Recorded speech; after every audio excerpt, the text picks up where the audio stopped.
Hello दोस्तों, मैं प्रवीण कुमार स्वागत करता हूं आपका आपके इस प्यारे से चैनल मैथ नॉलेज में। दोस्तों, मैं प्रवीण कुमार आज आपके सामने संख्याओं का वर्गीकरण प्रेजेंट कर रहा हूं। दोस्तों, अगर आपको किसी भी संख्या में प्रॉब्लम है, जैसे अभाज्य संख्या क्या होती है, कोई भी परिमेय संख्या क्या होती है, अपरिमेय संख्या क्या होती है, पूर्णांक क्या होता है, ऐसे ही आपको कन्फ्यूजन बना रहता है, तो इसमें आपको कोई भी डाउट आने वाले में कोई नहीं रहेगा। चलिए स्टार्ट करते हैं आज का ये वीडियो। दोस्तों, अगर आपने मेरा पहले वाला वीडियो नहीं देखा है तो हमारे डिस्क्रिप्शन बॉक्स में लिंक दिया है, वहां पर आप लोग जाकर देख सकते हैं। अगर वीडियो पसंद आता है तो अपने फ्रेंड को ज़रूर भेजिए और हमारे चैनल को जरूर सब्सक्राइब। चलिए स्टार्ट करते हैं आज का ये वीडियो। दोस्तों, सबसे पहले हम सीखेंगे क्या, प्राकृतिक संख्या। सबसे पहले हम क्या सीखेंगे? प्राकृतिक संख्या, जिसे हम लोग इंग्लिश में क्या कहते हैं? इंग्लिश में कहते हैं नेचुरल नंबर। दोस्तों, बहुत ज़्यादा इम्पोर्टेंट है और आपको हमेशा कन्फ्यूजन बना रहता है। आज से आपको कोई कन्फ्यूजन नहीं रहेगा, तो ध्यान से देखिए। नेचुरल नंबर यानी प्राकृतिक संख्या क्या होती है। दोस्तों, अब एक बात बताइए, मान लीजिए कोई बच्चा छोटा सा है, अगर आप उससे पूछते हो तो बताइए बाबू गिनती करके दिखाइए, गिन के बताइए, तो कैसे शुरू करता है? 1 2 3 4 5 6 किससे शुरू करता है? पहले हमेशा 1 से शुरू करता है। और प्राकृतिक संख्या क्या होती है? जैसे हम कहें हमारे पास कहें ये दो चीज़ है। कितनी चीज़ है? एक क्या है? मार्कर है, एक क्या है? डस्टर है। तो हम कहेंगे कि यहाँ पर क्या है? यहाँ पर ये हटा देंगे, कहेंगे एक मार्कर है। यहाँ पर कुछ नहीं रहेगा तो हम बोल सकते हैं कि क्या होता है? यहाँ पर बोल सकते हैं कि 0 मार्कर है। 0 मार्कर हम लोग नहीं बोल सकते हैं। यानी काउंटिंग करने के लिए नंबर कहाँ से स्टार्ट होता है? गिनती का नंबर कहाँ से स्टार्ट होता है? 1 से स्टार्ट होता है। तो यहाँ पे ध्यान देंगे कि प्राकृतिक संख्या, जिसमें प्राकृतिक में जो वस्तुओं को हम काउंटिंग करते हैं, गिनते हैं, तो उसे हम क्या कहते हैं? नेचुरल नंबर कहते हैं। कोई वस्तु है, अगर वहाँ पर आदमी खड़े हैं तो गिनेंगे 1 2 3 4 आदमी हैं। कोई हमारे पास टॉफी है तो 1 रुपये में कितना टॉफी मिलता है? तो 1 2 3 4 गिनती करना है, हम 1 से स्टार्ट करते हैं। इसी तरीके से आप समझिए कि प्राकृतिक संख्या हमेशा 1 से शुरू होती है और अनंत तक जाती है। यानी कि जो प्राकृतिक संख्या होती है इसे हम लोग क्या कहते हैं? काउंटिंग नंबर भी कहते हैं। काउंटिंग नंबर यानी गिनती वाली संख्या, काउंटिंग नंबर भी कहते हैं हम लोग। काउंटिंग नंबर गिनती की संख्या कहते हैं। ये कहाँ से होते हैं? कोई चीज़ हम गिनना स्टार्ट करते हैं तो हमेशा 1 से स्टार्ट करते हैं। हम नहीं कहते हैं कि कोई 0 है, 1 है, 2, ऐसे नहीं बोलते। हम क्या कहते हैं? 1 2 3 4। तो हमारी जो प्राकृतिक संख्या होती है वो क्या होती है? 1 से 2 हो गया, 3 हो गया, 4 हो गया, 5 हो गया।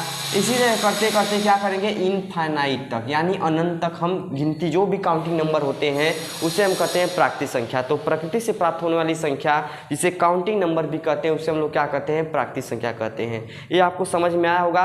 प्राकृतिक संख्या हमेशा जब आप बुक में देखेंगे, कंपटीशन की बुक या कहीं देखेंगे, तो प्राकृतिक संख्या को हम प्रदर्शित किसे कहते हैं? ध्यान से देखिए, जो प्रदर्शित करते हैं प्राकृतिक संख्या को, हमेशा बुक में आप देखेंगे इसे स्मॉल n से दिखाते हैं। नेचुरल नंबर को किससे दिखाते हैं? स्मॉल n से दिखाते हैं। कहीं कहीं आपको ये यूज होगा, कहीं भी, या आपको कैपिटल N भी कहीं कहीं यूज लोग कर देते हैं। तो इसलिए हम काउंटिंग नंबर क्या होता है? वही प्राकृतिक संख्या होती है। उसके बाद उसको दिखाते कैसे हैं? बुक में आपको मिलेगा कैसे? कहीं भी स्मॉल n दिख गया आपको, या तो कैपिटल N कहीं कहीं दिख गया, तो हम समझ जाएंगे कि किसकी बात कर रहा है? नेचुरल नंबर की बात कर रहा है, प्राकृतिक संख्या की बात कर रहा है। देखिए दोस्तों, अब हम लोग क्या बात करेंगे? अब लोग हम बात करेंगे पूर्ण संख्या। अब लोग हम किससे बात करेंगे? पूर्ण संख्या। पूर्ण संख्या के बारे में बात करेंगे, जिसे इंग्लिश में कहते हैं हम लोग, क्या कहते हैं? Whole number. क्या कहते हैं? Whole number. होल नंबर, पूर्ण संख्या।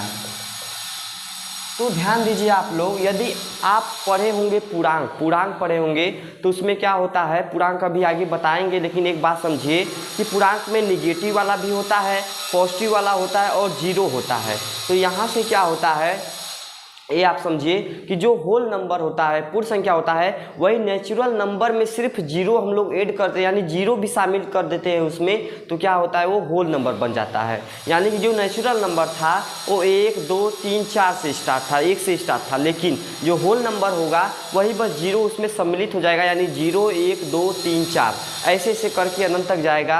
यानी यदि नेचुरल नंबर में हम 0 भी सम्मिलित कर देते हैं तो जो नंबर्स प्राप्त होते हैं उन्हें हम क्या कहते हैं? होल नंबर प्राप्त करते हैं। यहाँ से क्या बनता है?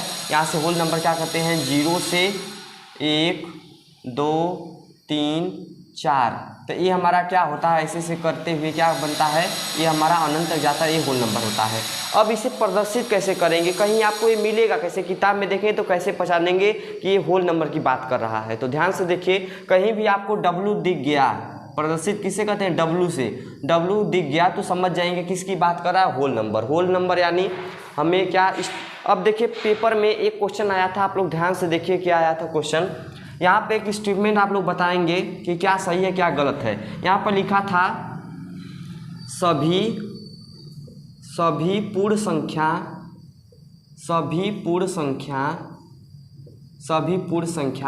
प्राकृतिक संख्या होती है। सभी पूर्ण संख्या प्राकृतिक संख्या होती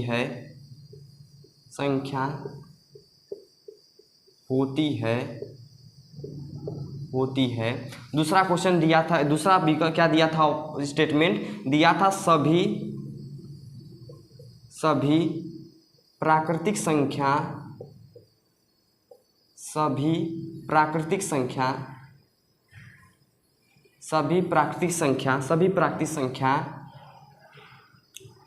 पूर्ण संख्या होती है। पूर्ण संख्या होती है। देखिए आपके पास दो स्टेटमेंट, एक क्या है, सभी पूर्ण संख्या प्राकृतिक संख्या होती है और सभी प्राकृतिक संख्या पूर्ण संख्या होती है। इनमें से कौन सा सही है, कि दोनों सही है कि एक सही है, आपको ये बताना है। तो सिंपल सी चीज़ है कि जो सभी पूर्ण संख्या प्राकृतिक संख्या, देखिए ध्यान दीजिए, पूर्ण संख्या में 0 से स्टार्ट होता है, 0 1 2 3 4 5 यानी अनंत तक जाता है। तो पूर्ण संख्या में 0 भी है ना, लेकिन प्राकृतिक संख्या में क्या होता है, 1 से स्टार्ट होता है। यानी कि सभी पूर्ण संख्या प्राकृतिक संख्या नहीं हो सकती, क्योंकि पूर्ण संख्या में 0 भी आता है और 0 एक प्राकृतिक संख्या नहीं है। इसलिए हम कह सकते हैं कि क्या सभी पूर्ण संख्या प्राकृतिक संख्या नहीं होती है, यानी कि जो स्टेटमेंट है वो हमारा क्या है, गलत है। ये हमारा स्टेटमेंट क्या है, गलत है। दूसरा देखिए दिया है सभी प्राकृतिक संख्या पूर्ण संख्या होती है। सभी प्राकृतिक संख्या कैसी होती है, पूर्ण संख्या होती है। देखिए प्राकृतिक संख्या किसे होती है, 1 2 3 4 5 से स्टार्ट होती है। और पूर्ण संख्या क्या होती है, 0 1 2 3 4 5। यानी कि जो प्राकृतिक संख्या 1 से अनंत तक वो पूर्ण संख्या में भी है, 0 भी एक्स्ट्रा उसमें है लेकिन ए भी है। यानी कि हम क्या कर सकते हैं कि सभी प्राकृतिक संख्या पूर्ण संख्या होती है। तो जो ये स्टेटमेंट लिखा है ये बिल्कुल आपका सही स्टेटमेंट है। तो इस प्रकार से क्वेश्चन आपको दिया रहेगा, इसमें कूट दिए रहते हैं, कूट 4 कूट दिए रहेंगे, इसको आपको करना होता है। तो इस प्रकार से हम लोग समझे कि प्राकृतिक संख्या क्या होती है और हम क्या से पूर्ण संख्या क्या होती है, और इन दोनों से रिलेटेड कौन सा क्वेश्चन बनता है हमने ये देखा। अब हम लोग देखेंगे सम संख्या क्या होती है। देखिए दोस्तों, हम क्या बात करेंगे आज सम संख्या के बारे में। सम संख्या जिसे हम लोग क्या कहते हैं, इवन नंबर। क्या कहते हैं, इवन नंबर। सम संख्या इवन नंबर। देखिए क्या है इवन नंबर, देखिए इवन नंबर जो होता है वो सम संख्या क्या होती है, जिस संख्या में हम 2 का पूर्ण रूप से इसमें भाग चला जाता है। यानी कि 2 जिस संख्या को पूर्णतः विभाजित कर देता है वो संख्या क्या कहलाती है, सम संख्या कहलाती है। यानी कि क्या करेंगे, अगर 2 हम देखें, 2 देखें और 4 देखें, 6 देखें, 8 देखें, तो क्या करेंगे, 2 से भाग देगा ना, 2 1 कम 2, 2 दूनी 4, 2 3 6, 2 चौके 8। तो ये क्या हो जाएंगी, सम संख्याएं हो जाएंगी। लेकिन बात ये है कि यदि आप हमेशा छोटा तो देगा नहीं, तो हम क्या करेंगे, अब जब छोटा देगा तो हम आराम से भाग दे के कर सकते हैं। लेकिन कोई बड़ा दे दिया नंबर, अब मुझे बताइए, अगर एक आपसे क्वेश्चन पूछा कि 3 8 7 6 9 2, ये पूछा आपको कि ये सम संख्या है कि नहीं है, तो क्या करेंगे, 2 का इसमें भाग देंगे। अगर पूर्णतः विभाजित हो जाएगा तो सम संख्या रहेगा, पूर्णतः विभाजित होगा तो सम संख्या नहीं रहेगा। तो इतना लंबा करने में आपको बहुत प्रॉब्लम होगा, बहुत सारी डिफिकल्टी होंगी। तो इसीलिए मैं यहाँ पर कुछ लिखता हूँ, इससे आपको एकदम समझ में आ जाएगा। बड़े से बड़े क्वेश्चन आप आसानी से बस देख कर बता सकते हो कि कौन सम संख्या है कि कौन सम संख्या नहीं है। ध्यान दीजिए, यहाँ पर एक नोट पॉइंट यहाँ पर लिखिए आप लोग, यहाँ पर लिखिए नोट। क्या है कि जिस संख्या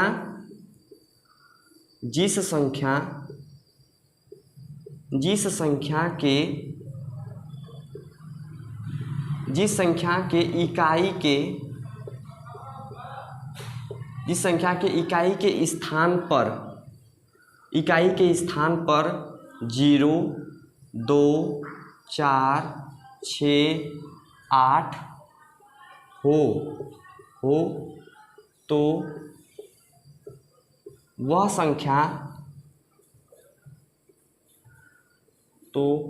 संख्या सम संख्या होती है। सम संख्या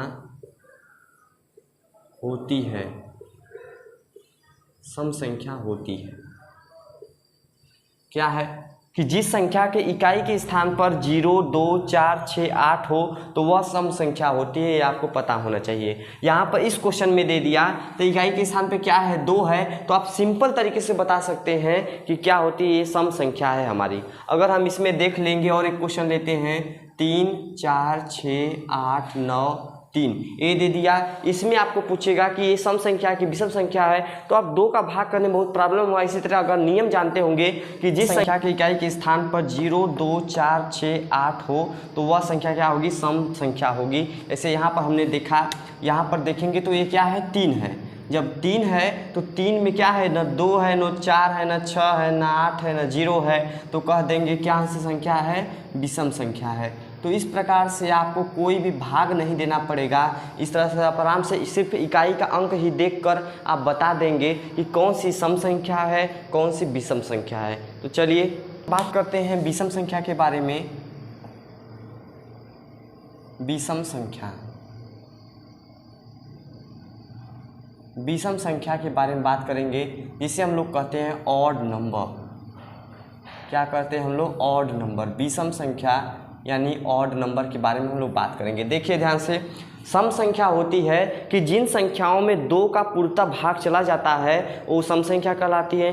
ठीक उसके विपरीत जिन संख्याओं में 2 का भाग पूर्णतः नहीं जा पाता है और कुछ शेष बचता है तो उसे हम क्या कहते हैं, विषम संख्या कहते हैं। जैसे हम बात करते हैं यहाँ से, अगर कहीं भी 1, 3, 5 और 5 है, 7 है, 9 है, 11, इसी तरह चलते चलते क्या करेंगे, जो संख्याएं होंगी 1, 3, 5, 7, 9, 11, ये संख्याएं क्या हो जाएंगी, ये संख्याएं हो जाएंगी विषम संख्या। क्योंकि देखिए इसमें यदि 2 का भाग देंगे हम लोग तो 2 एकम 2 बच जाएगा, शेषफल 1, 2 दूनी 4 बच गया, शेषफल 1, यहाँ पर 2 3 6 बच गया, शेषफल 1। तो यहाँ से हम क्या करेंगे, बता सकते हैं कि कौन सी विषम संख्या होती है। और जो मैंने नोट पॉइंट यहाँ पर लिखवाया था कि जिस संख्या के अंत में 0, 2, 4, 6, 8 हो तो वह संख्या सम होगी। तो इसी प्रकार से बस सम को अलग कर दीजिए, बाकी जो बचेगा वो हमारा विषम होगा। इसमें कोई आपको प्रॉब्लम नहीं होना चाहिए। तो ध्यान से देखिए, अब हम क्या करेंगे, विषम संख्या के बारे में हम लोग पढ़ चुके हैं। चलिए दोस्तों, अब हम बात करेंगे पूर्णांक के बारे में। पूर्णांक जिसे हम लोग कहते हैं इंटीजर। क्या कहते हैं दोस्तों, इंटीजर। पूर्णांक, इंटीजर्स पूर्णांक कहते हैं। देखिए जो पूर्णांक होता है उसको हम पूर्णांक को समझाने के लिए या आपको समझने के लिए सबसे पहले एक नंबर लाइन खींचना होगा, यानी संख्या रेखा पर हम लोग प्रदर्शित करके दिखाएंगे। देखिए ध्यान से, एक मैंने यहाँ से नंबर लाइन ले लिया, संख्या रेखा यहाँ से ले लिया यहाँ तक, और एक बीच में क्या होता है, मध्य में क्या होता है, मध्य में 0 होता है, मध्य में 0 होता है। देखिए इस संख्या रेखा की जो दाहिनी तरफ होता है, जो राइट हैंड होता है साइड, वो हमारा क्या होता है, पॉजिटिव होता है। जैसे ये क्या होगा, प्लस का 1, ये हो जाएगा प्लस का 2, ये हो जाएगा प्लस का 3, इसी तरह डॉट डॉट करते हुए प्लस का इनफाइनाइट तक जाता है दोस्तों। और इधर जब आएंगे, जैसे जैसे हम बाएं साइड आएंगे, बाएं साइड वैसे ही क्या करेगा, ये माइनस का 1 हो जाएगा, माइनस का 2 हो जाएगा, माइनस का 3 हो जाएगा, इसी तरह डॉट डॉट डॉट डॉट करते हुए माइनस का इनफाइनाइट हो जाएगा दोस्तों। तो इस पर देखिए, ये पूर्णांक है हमारा, क्या है, पूर्णांक है। इसमें देखो यहाँ पर जो होता है, जो देखिए 2 प्रकार से, ये तो पॉजिटिव संख्याएं हैं, 1, 2, 3, 4, +1, +2, +3, +4, ये संख्याएं हैं। और एक संख्याएं क्या है, -1, -2, -3, ऐसे ऐसे करते करते माइनस अनंत तक है। एक हमारा 0 संख्या है। तो जो देखिए ये प्लस वाला होता है, जो ये यहाँ से यहाँ तक प्लस वाला भाग है, उसे हम लोग कहते हैं धनात्मक पूर्णांक। इसे हम लोग क्या कहते हैं दोस्तों, धनात्मक पूर्णांक कहते हैं। धनात्मक पूर्णांक कहते हैं। जो इधर वाला -1 -2 -3 इधर होता है, तो यहाँ से यहाँ तक जो भाग होता है उसे हम लोग क्या कहते हैं, ऋणात्मक पूर्णांक कहते हैं। क्या कहते हैं दोस्तों, ऋणात्मक पूर्णांक। पूर्णांक तो सभी है, लेकिन ये क्या है, धनात्मक पूर्णांक और ऋणात्मक पूर्णांक। जो शून्य होता है, सबके बीच में ये डाउट रहता है कि शून्य जो होता है वो प्लस वाला है कि माइनस वाला है, ये सबके डाउट बना रहता है। जो जीरो होता है वो क्या होता है, धनात्मक होता है कि ऋणात्मक होता है। तो ध्यान समझिए, शून्य न तो धनात्मक है और न ही क्या होता है, ऋणात्मक है। शून्य एक अलग से पूर्णांक है जिसे हम लोग क्या कहते हैं, शून्य पूर्णांक अलग से इसे कहते हैं। क्या कहते हैं दोस्तों, शून्य पूर्णांक कहते हैं। देखिए इस प्रकार का एक क्वेश्चन भी आता है आपको कि शून्य कैसा है, विकल्प दिया रहेगा धनात्मक, ऋणात्मक और ये दोनों, इनमें से कोई नहीं। तो ऐसा क्वेश्चन देगा तो आप आराम से बता सकते हैं कि जो शून्य होता है, शून्य अलग से एक पूर्णांक जिसे शून्य पूर्णांक कहते हैं, जो प्लस वाला रहेगा, प्लस से यहाँ पर +1 से -∞ तक, यही जो होता है, यही क्या, इसी को हम लोग क्या कहते हैं, नेचुरल नंबर भी कहते हैं। हमने देखा था ना, 1 से ∞ तक, यही क्या है, नेचुरल नंबर भी है। इसे क्या है, नेचुरल नंबर, नेचुरल नंबर। तो ये सब पूर्णांक का ही भाग है। अगर जीरो से ही मिल जाएगा सब, अगर जीरो को भी ले लेंगे अनंत तक, तो यही हमारा क्या था, यही हमारा क्या था, होल नंबर था। यही क्या था, होल नंबर था, होल नंबर, पूर्ण संख्या, ए वाला था। तो जो ए वाला धनात्मक पूर्णांक को हम लोग क्या कहते हैं, नेचुरल नंबर कहते हैं, प्राकृतिक संख्या कहते हैं, यहाँ से कहते हैं हम लोग। और होल नंबर क्या होता है, जब नेचुरल नंबर में भी जीरो जब मिल जाता है तो क्या होता है, होल नंबर होता है। इस प्रकार से हमने पूर्णांक देखा। तो पूर्णांक 3 प्रकार का होता है, एक तो होता है धनात्मक पूर्णांक, एक होता है ऋणात्मक पूर्णांक और एक क्या होता है, शून्य पूर्णांक होता है। तो पूर्णांक हमारे यहाँ से 3 प्रकार से हमने सीख लिया है। करेंगे अभाज्य संख्या, जिसे हम लोग कहते हैं ऋण संख्या, ऋण संख्या, और इंग्लिश में कहते हैं prime number, prime number, prime number. दो चीज़ों समझेंगे, एक तो समझेंगे हम लोग अभाज्य संख्या, एक हम लोग क्या समझेंगे, भाज्य संख्या। एक हम लोग समझेंगे भाज्य संख्या, जिसे हम लोग कहते हैं यौगिक संख्या, यौगिक संख्या। इंग्लिश में कहते हैं हम लोग कंपोजिट नंबर। इंग्लिश में क्या कहते हैं हम लोग, कंपोजिट नंबर कहते हैं। हम लोग इसे क्या कहते हैं, कंपोजिट नंबर कहते हैं। तो इस प्रकार से हम लोग बात करेंगे आज अभाज्य संख्या क्या होती है, भाज्य संख्या क्या होती है, हम लोग ध्यान से देखेंगे। तो ध्यान से देखिए, लोग ऐसा कहते हैं, जैसे हम जनरली लोग क्या पढ़ते हैं कि जिन संख्या वह संख्या जिनको सिर्फ एक डिवाइड करे और स्वयं से डिवाइड हो, वह समस्त संख्याएं जो केवल एक से डिवाइड हों और स्वयं से डिवाइड हों, तो वो संख्याएं कहलाती हैं अभाज्य संख्या। भाज्य संख्या की लोग क्या कहते हैं कि वे समस्त संख्या जो स्वयं से और एक के अलावा बाकी बीच में संख्याएं होती हैं उनसे भी डिवाइड हो, उसे हम लोग क्या कहते हैं, भाज्य संख्या कहते हैं। ऐसे लोग बोलते हैं, क्या बोलते हैं, सही है, ये भी सही है।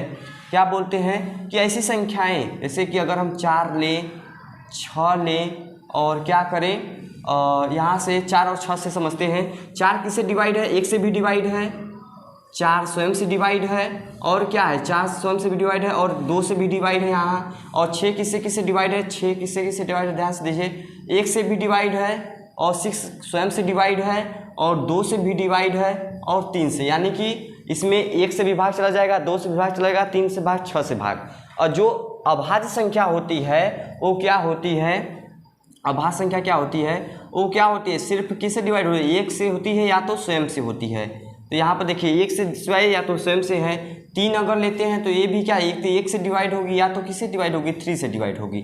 तो इस प्रकार से हम बता सकते हैं कि जो अभाज्य संख्या होती है वह संख्या होती है जो केवल स्वयं से डिवाइड हो और 1 से डिवाइड हो, उसे हम लोग क्या कहते हैं, हम लोग अभाज्य संख्या कहते हैं। और भाज्य संख्या क्या होती है, जो 1 और स्वयं के अलावा बीच के भी कुछ संख्याओं से डिवाइड हो, उसे हम लोग क्या कहते हैं, भाज्य संख्याएं कहते हैं, कंपोजिट नंबर कहते हैं। अब ध्यान से देखिए, मैं आपसे एक प्रश्न करूं जो जनरली परीक्षा में आता है, जो एक है वो भाज्य है, एक भाज्य है कि अभाज्य है।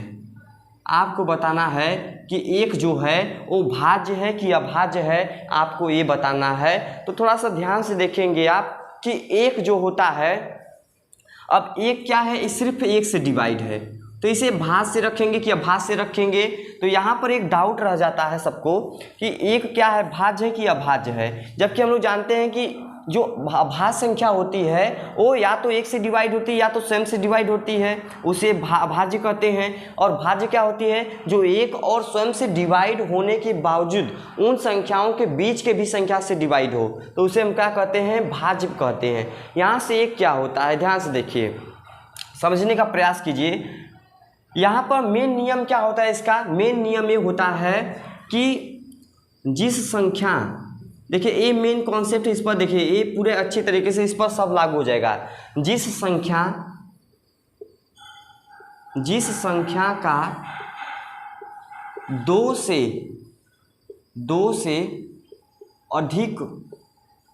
अधिक गुणनखंड हो, दो से अधिक गुणनखंड हो, तो उसे भाज्य संख्या कहते हैं। भाज्य संख्या कहते हैं। ध्यान से देखिए, गुणनखंड क्या होता है, किसी भी संख्या को जितनी संख्या पूर्णतः विभाजित कर देगी वह संख्या क्या कहलाएगी, उन सब गुणनखंड कहलाएगी। जैसे 6 को यदि 1 डिवाइड करता है, 2 डिवाइड करता है, 3 विभाग से आ जाता है 6, इसका मतलब 6 का गुणनखंड कौन है, 1 है, 2 है, 3 है, 6, ये सब क्या है, गुणनखंड है। 4 का गुणनखंड कौन कौन है, 4 को कौन कौन डिवाइड कर देगा, 1 भी करेगा, 2 भी करेगा, 4 भी करेगा, इसका मतलब क्या है, ये 4 का क्या है, गुणनखंड है। 1 2 4 क्या है, इसका गुणनखंड है। तो अब इस प्रकार से बता सकते हैं कि जिस संख्या का 2 से अधिक गुणनखंड होता है वो संख्याएं क्या कहलाती हैं, भाज्य संख्या कहलाती हैं। और यहाँ पर क्या होता है, अभाज्य संख्या के बारे में क्या होता है, देखिए ध्यान से, जिस संख्या का केवल 2 गुणनखंड हो, केवल 2 गुणनखंड हो या 2 फैक्टर हो, 2 गुणनखंड हो,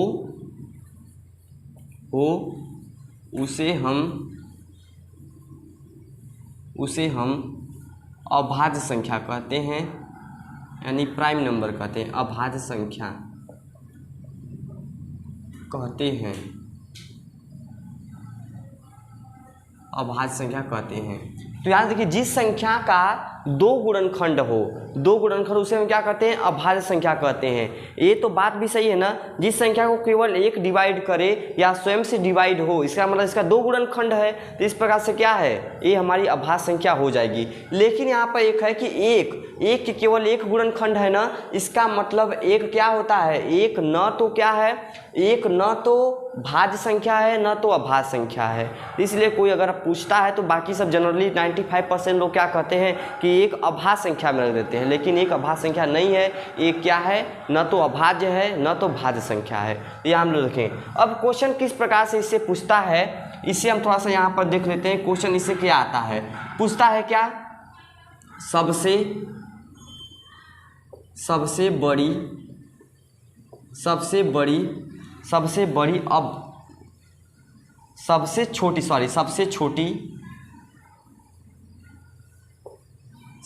छोटी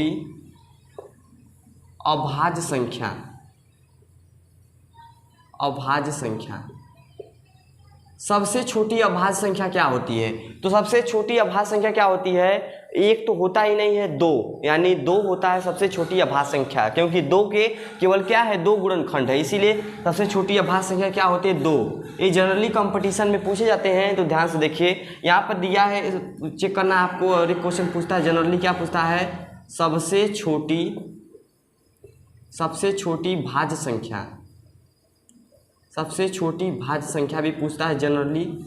तो सबसे छोटी भाज्य संख्या क्या है? एक तो न भाज्य है न अभाज्य है, दो क्या है, दो के केवल दो गुणनखंड है इसीलिए अभाज्य हो जाएगा, तीन के भी दो गुणनखंड है इसीलिए क्या हो जाएगा, अभाज्य हो जाएगा, चार है, चार के एक गुणनखंड है, दो भी है, चार भी है, इसलिए क्या हो जाएगा, चार सबसे छोटी क्या है, भाज्य संख्या है। चार क्या है, सबसे छोटी भाज्य संख्या है। तो इस प्रकार से हम आपको डाउट क्लियर होगा कि अभाज्य संख्या किसे कहते हैं, भाज्य संख्या कहते हैं। जनरली लोग क्या कहते हैं कि जिस संख्या को स्वयं डिवाइड हो जाए या फिर एक डिवाइड करे वो भाज्य संख्या होती है। जिस संख्या को एक और स्वयं के अलावा कोई और संख्या डिवाइड कर दे तो उस संख्या हम लोग क्या कहते हैं, भाज्य संख्या कहते हैं। मैंने ये देखा है कि जिस संख्या का दो से अधिक गुणनखंड हो उसे हम लोग भाज्य संख्या कहेंगे। जिन संख्या का दो से केवल दो गुणनखंड हो उसे क्या कहते हैं, हम लोग भाज्य संख्या कहते हैं। फिर अभाज्य संख्या कहते हैं। फिर मैंने क्या देखा, एक न तो भाज्य है न तो अभाज्य है। फिर मैंने कुछ क्वेश्चन देखा जो कंपटीशन में आते हैं कि सबसे छोटी अभाज्य संख्या कौन है, सबसे छोटी अभाज्य संख्या 2 है। फिर क्या देखा हमने कि सबसे छोटी भाज्य संख्या क्या है, सबसे छोटी भाज्य संख्या 2 है। सबसे छोटी भाज्य संख्या क्या है, 4 है। अब हम बात करेंगे परिमेय संख्या की। परिमेय संख्या जिसे हम लोग कहते हैं रेशनल नंबर। क्या कहते हैं दोस्तों, रेशनल नंबर। देखिए परिमेय संख्या क्या होती है, ध्यान से देखिए परिमेय संख्या क्या होती है।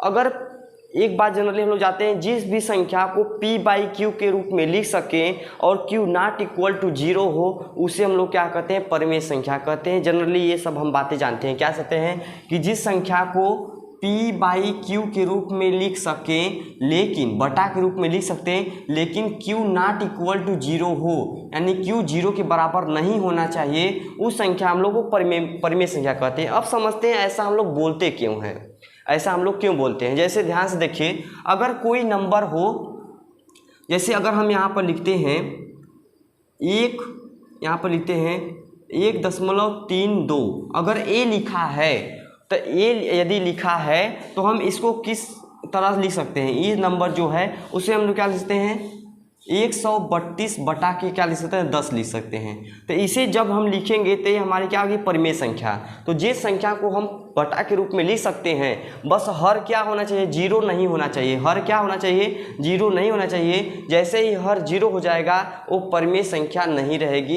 इसलिए हम क्या कहते हैं, ये हमारी क्या होती है, परिमेय संख्या। दूसरा देखते हैं, मान लीजिए अगर यहाँ पर दिया है 5 परिमेय संख्या है कि नहीं है, तो ध्यान दीजिए 5 को हम लोग क्या कर सकते हैं, 5 और किसी के बटा में कुछ नहीं है तो उसे हम बटा में 1 कर सकते हैं, इसलिए 5 क्या है, एक प्रकार की परिमेय संख्या है। तो परिमेय संख्या होती है जिसे p/q के रूप में लिखा जा सके, लेकिन q बराबर 0 नहीं होना चाहिए, यहाँ तक बटा में 0 नहीं होना चाहिए। अगर 5 के घात पे क्या हो जाएगा, बटे में 0 हो जाएगा, तो मुझे बताइए परिमेय संख्या है कि नहीं है। तो आप कहेंगे भाई कि ये परिमेय संख्या नहीं है, क्योंकि q बराबर क्या हो जाएगा, 0 हो जाएगा। तो बटा में अब इसे जब q बराबर होते इनफाइनाइट हो जाता है तो ये क्या होता है, परिमेय संख्या नहीं होता है। तो इस प्रकार से हमने देखा कि परिमेय संख्या क्या होता है। अब हम देखेंगे यहाँ से अपरिमेय संख्या।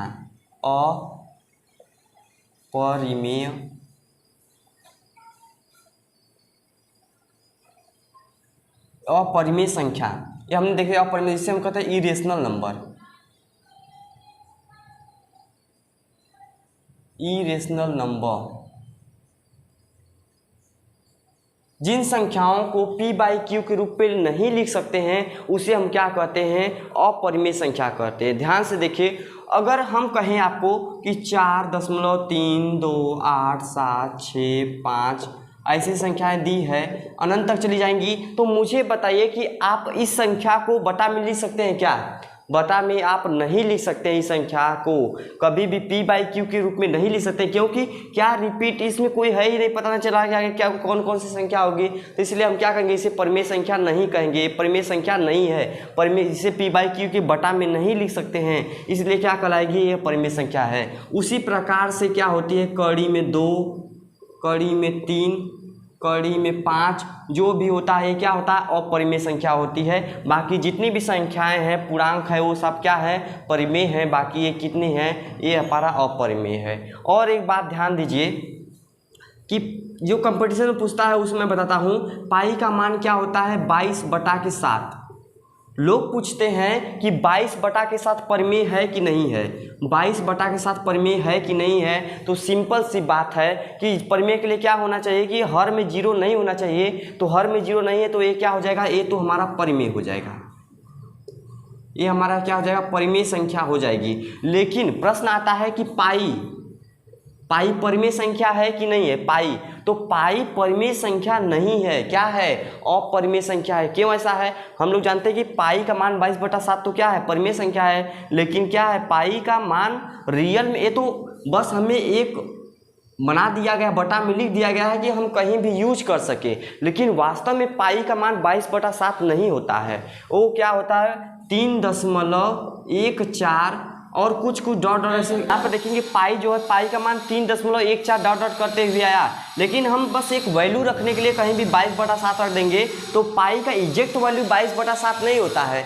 ये सिर्फ कहीं मान रखने के लिए हम लोग रखते हैं। तो इसलिए क्या होता है, पाई एक प्रकार का क्या है, अपरिमेय संख्या है। और क्या है हमारा जो 22/7 है एक परिमेय संख्या होता है। देखिए अब हम लोग बात करेंगे दोस्तों जो बहुत ज़्यादा इम्पोर्टेंट है, सहअभाज्य संख्या। सहअभाज्य संख्या, सहअभाज्य संख्या, इसे इंग्लिश में कहते हैं को प्राइम नंबर। क्या कहते हैं, को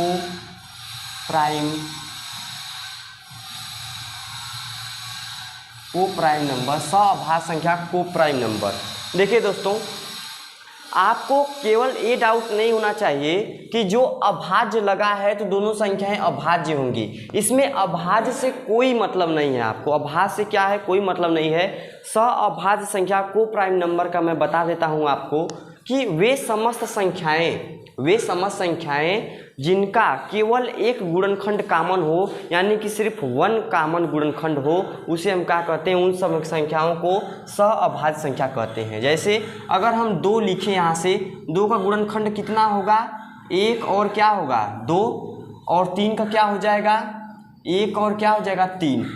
यानी कि दोनों में गुणनखंड, कॉमन गुणनखंड क्या है, केवल 1 है। तो वे सम संख्याएं जिनका कॉमन गुणनखंड केवल 1 हो, तो उन संख्याओं को हम लोग क्या कहते हैं, को प्राइम नंबर कहते हैं, सहअभाज्य संख्या कहते हैं। तो इनमें क्या होता है, दोनों में कॉमन क्या है, दोनों में कॉमन केवल गुणनखंड क्या है, कॉमन गुणनखंड केवल 1 है। इसलिए हम कहेंगे क्या कि 2 और 3 क्या है, आपस में सहअभाज्य संख्या है। ये जरूरी नहीं कि क्रमागत ही संख्या हो सकती है। जैसे हम बात करें 17 और 19 की, 17 का गुणनखंड क्या हो जाएगा 1 और क्या हो जाएगा 17 हो जाएगा, 19 का क्या हो जाएगा 1 और 19 हो जाएगा। तो इनमें भी देखिए कॉमन गुणनखंड क्या है, दोनों में 1 है ना। तो इसलिए जिन संख्याओं में कॉमन गुणनखंड 1 होगा उन संख्याओं को हम लोग क्या कहेंगे, उन संख्याओं को हम लोग क्या कहते हैं, उन संख्याओं को हम लोग कहते हैं सहअभाज्य संख्या को प्राइम नंबर कहेंगे। अब देखिए मान लीजिए अगर 4 और 6 आपने देख लिया, 4 क्या 1 भी डिवाइड करेगा, 2 भी डिवाइड करेगा और 4 भी डिवाइड करेगा, 3 को 1 भी डिवाइड करेगा, 2 भी करेगा, 3 भी करेगा, 6 भी करेगा। इन दोनों में कॉमन कौन कौन सा है, एक तो 1 है, एक तो 2 है। तो मुझे बताइए 4 और 6 को प्राइम फैक्टर होंगे कि को प्राइम नंबर होंगे कि नहीं, नहीं होंगे, क्योंकि इनका क्या हो गया, एक तो 1 कॉमन हो गया, दोनों में 2 कॉमन हो गया। तो इसीलिए हम कहेंगे कि 4 और 6 क्या है, सहअभाज्य संख्या नहीं है। तो वे सम संख्याएं जिनका केवल एक गुणनखंड कॉमन हो, तो वे संख्याएं क्या कहलाएंगी, सहअभाज्य संख्या कहलाएंगी। जैसे अगर हम 8 और 17 भी ले लेते हैं तो 8 का करेंगे तो 1 डिवाइड करेगा, 2 से जाएगा, 4 से जाएगा, फिर 8 से जाएगा, 17 क्या करेगा 1 से जाएगा, 17 से जाएगा। इसी प्रकार से हम बोल सकते हैं कि इन दोनों में क्या कॉमन है, केवल 1 कॉमन है। तो इसलिए हम कह सकते हैं कि इन दोनों में केवल क्या है, ये दोनों क्या है 8 और 17 आपस में क्या है, सहअभाज्य संख्या है। आपस में क्या है दोस्तों, सहअभाज्य संख्या है। तो दोस्तों अगर ये वीडियो पसंद आया है तो मेरे वीडियो को लाइक ज़रूर करें, अपने दोस्तों में शेयर करिए। अगर आपको मैथ सीखना है तो मैथ नॉलेज चैनल को जरूर सब्सक्राइब करिए। मिलते हैं अगले वीडियो में।